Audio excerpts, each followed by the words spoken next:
Muy buenas, en el vídeo de hoy vamos a poner fin a nuestro camino de baldosas amarillas constitucionales. Hoy vamos a ver el título 10º de la Constitución, vamos a ver el título de la reforma constitucional. Empecemos por el final. ¿Cuándo no se puede iniciar una reforma constitucional? ¿Cuándo no? ¿En tiempo de guerra o cuando estemos en alguno de los estados de alarma, excepción o sitio? Conforme a lo que vimos en el artículo 116 y a la Ley Orgánica 4 de 1981. Tenemos dos tipos de reformas constitucionales. Tenemos la reforma ordinaria del artículo 167 y la reforma extraordinaria o agravada del artículo 168. ¿Desde dónde parte la iniciativa de la reforma constitucional? ¿Desde qué órganos? ¿Qué órganos pueden iniciar una reforma constitucional? 4 órganos: el Gobierno, el Congreso, el Senado y las asambleas legislativas de las comunidades autónomas, conforme está regulado en el artículo 87, apartado 1 y 87, apartado 2. Dejamos fuera la iniciativa legislativa popular del 87.3. Esa no puede iniciar reforma constitucional. Entonces, ¿desde qué órganos? 4 órganos: Gobierno, Congreso, Senado, asambleas legislativas de las comunidades autónomas. Pero claro, cuidado, que en este juego de reformas son proyectos y proposiciones. Como son proyectos y proposiciones, no está de más repasar los artículos 88 a 96 que tenemos en la Constitución y también tener en cuenta que más allá de lo que dice la Consti, tenemos ficha de jugador en este juego al Consejo de Estado como órgano supremo consultivo del Gobierno y también a los reglamentos de las cámaras, que tienen artículos específicos para la revisión y la reforma constitucional. Por ejemplo, el artículo 146 y 147 del reglamento del Congreso y 152 a 159 del reglamento del Senado. Vale. Pero volvemos, nos centramos en la Constitución. ¿Cuántas veces se ha reformado la Constitución española? 4 veces. ¿Cuándo? 1992, artículo 13, apartado 2 y pasivo por Maastricht. 2011, artículo 135. 2024, artículo 49. 2026, artículo 69, apartado 3. 1992, 2011, 2024, 2026, artículo 13, apartado 2, 135, 49, 69, 3. Las 4 veces que se ha reformado la Constitución. ¿Qué procedimiento de reforma se ha utilizado en esos 4 casos? Pues el procedimiento simple, el ordinario. Vamos con ese. Lo primero, saber que este procedimiento ordinario de reforma no acomete, no entra a tocar la revisión total de la Constitución, de principio a fin, los artículos del título preliminar 1 a 9, los de la corona no se tocan 56 a 65, ni tampoco los de los derechos fundamentales y libertades públicas, artículos 15 a 29. Esos no se tocan en la reforma ordinaria. Bien, se inicia un proceso de reforma constitucional y se proponen uno o varios artículos para modificar y su nuevo texto. Se presenta ante el Congreso con la exposición de motivos, el plazo para enmiendas, la comisión permanente, unas cuantas cosas más y se vota. Una vez votado por el Congreso, se pasa al Senado, que vuelve a hacer lo mismo: lectura, enmiendas, pleno y votación. Si el Senado ha modificado algo de la propuesta de modificación de los artículos que se quieren modificar, entonces tiene que volver al Congreso para otra votación, algo que ya conocemos de la elaboración de las leyes. ¿Vale? ¿Qué mayoría hace falta para sacar adelante una reforma constitucional ordinaria del artículo 167? ¿Qué mayoría? 3/5 de cada Cámara en votación en pleno. O sea, el 60% de votos positivos o más de cada Cámara. Esa es la mayoría que hace falta. Perfecto. Sería perfecto si lo consiguiésemos a la primera, 3/5 de cada Cámara. Pero, ¿qué ocurre si no conseguimos esa mayoría de 3/5 de cada Cámara en la primera votación?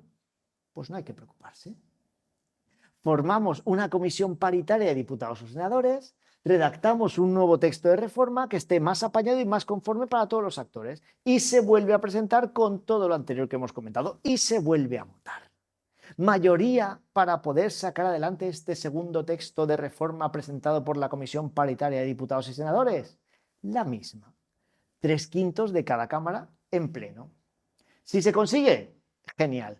Que no, sacamos el VAR. ¿vale? Y entonces preguntamos, ¿tenemos mayoría absoluta del Senado en la votación? ¿Sí? O sea, mitad más uno del Pleno del Senado, ¿lo tenemos? Sí. Entonces, si el Congreso me aprueba el texto presentado por la Comisión Paritaria con 2/3 positivos, 66% o más, entonces aceptamos la reforma. ¿Bien? ¿Repetimos? Vale. ¿Cómo empezamos? Con un primer texto. ¿Qué nos hace falta? 3/5 de cada Cámara. ¿Que no lo conseguimos? Comisión paritaria. Segundo texto. ¿Qué nos hace falta ahora? 3/5 de cada Cámara. ¿Que tampoco conseguimos los 3/5 de cada Cámara? Entonces, vamos a buscar la mayoría absoluta del Senado y 2/3 del Congreso. Si eso lo conseguimos, sacamos la reforma adelante. Y que si ni así conseguimos esas mayorías, pues nos aprueba la reforma y fuera. Ahora, si se aprueba la reforma por las Cortes, en cualquiera de las fases consiguiendo esas mayorías, va a haber un periodo de 15 días donde se puede solicitar que el texto de la reforma constitucional sea sometido a referéndum. O sea, 15 días en los que se puede, potestativo, que sea sometido a referéndum conforme a la ley orgánica de referéndums para su ratificación por el pueblo español. Y para que esto ocurra de esa forma potestativa debe ser solicitado por al menos una décima parte de los diputados, o sea, al menos 35 diputados, porque tenemos 350 diputados, o una décima parte de los senadores, los que tengamos, porque como ya sabemos, en cada legislatura tenemos más o menos senadores dependiendo de la población, al menos una décima parte de cada una de las cámaras. Si se promueve por esa décima parte de los miembros de alguna de las cámaras, entonces se hace el referéndum. Si no, pasados esos 15 días, se pasa el texto de reforma a Su Majestad el Rey para que lo sancione, lo promulgue y ordene su inmediata publicación. Y así finalizaría el procedimiento ordinario. Bien, ahora tenemos que pasar al procedimiento extraordinario o agravado. Aquí tocamos huesecito constitucional. Este es el procedimiento duro, ¿vale? ¿Para qué se utiliza? Para la revisión total de la Constitución, de principio a fin, como hemos dicho antes. El título preliminar, artículos 1 a 9. Derechos fundamentales y libertades públicas, la 121, artículos 15 a 29. Y los artículos de la corona, título 2 de la Constitución, artículos 56 a 65. ¿Vale? Este procedimiento es como más directo, sigue unos pasos mucho más claros. Primero, se presenta el texto de o los artículos que se pretenden reformar conforme a los que hemos visto al principio, o la reforma entera de la Constitución. ¿Qué mayoría hace falta para su aprobación? 2/3 del Congreso, 2/3 del Senado en votación en pleno, o sea, el 66% de cada Cámara o más. ¿Que no se consigue? Fuera. ¿Que se consigue? Entonces vamos a la fase 2. Fase 2. Presidente del Congreso le comunica al presidente del Gobierno que someta a sanción del rey el decreto de disolución de las Cortes. ¿Por qué? Porque la reforma agravada o extraordinaria implica disolución de las Cortes Generales al completo. ¿Vale? Entonces, si se aprueba por esa mayoría de 2/3 del Congreso, 2/3 del Senado, el presidente del Congreso le dice al presidente del Gobierno que someta a sanción del rey el Real Decreto de disolución de las Cortes y con ello la disolución automática de las Cortes Generales. Si tenemos disolución de las Cortes, ¿qué tenemos que hacer ahora? Elecciones, nuevas elecciones y con ello nuevas cámaras, nuevas Cortes Generales, conforme a los artículos 99, 115, 68 y 69. Vale, llegan las nuevas cámaras, digamos que es el paso 3. Llegan las nuevas cámaras. ¿Qué tienen que hacer? Nada más sentarse en el asiento. Primero, ratificar la decisión de la reforma. Cámaras, ¿estamos de acuerdo?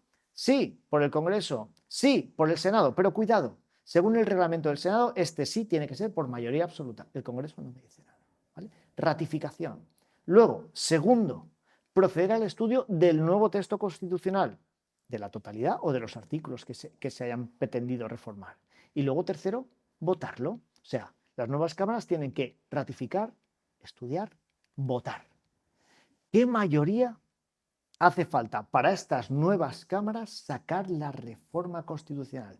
¿Qué mayoría de esta segunda votación hace falta? Idéntica a la primera, 2/3 de cada cámara, ¿vale? 2/3 del Congreso, 2/3 del Senado. Y acto seguido, referéndum. Hay obligación de referéndum consultivo. En la ordinaria habíamos visto que era si lo pedían al menos una décima parte de los miembros de alguna de las cámaras, potestativo.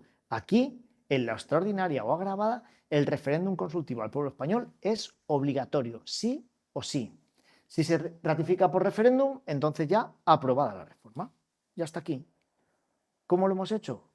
2/3 de cada cámara, disolución de las Cortes, nuevas cámaras, 2/3 y referéndum. Y con esto, fin al título 10 de la Constitución española, fin al título de la reforma constitucional. Y aquí ya damos por terminado el trabajo de la Constitución española, porque yo creo que no veo la necesidad de que hagamos vídeos sobre las disposiciones. Pero acuérdate que hay 4 disposiciones adicionales, 9 disposiciones transitorias, una derogatoria y una final. Y la Constitución ha sido modificada 4 veces a lo largo de su historia. ¿Vale? Ha sido un placer compartir contigo estos ratos de la Carta Magna. Muchas gracias por la paciencia. Ahora que toca volver a leer la Constitución, repasarla, estudiarla, sancionarla y lo que tú quieras. Yo te voy a preparar los resúmenes, los tests y, por supuesto, lo que me pidas. Y para todos los demás, ¿qué tienes? Testea, que no para de reformarse ampliando preguntas sin necesidad de mayorías.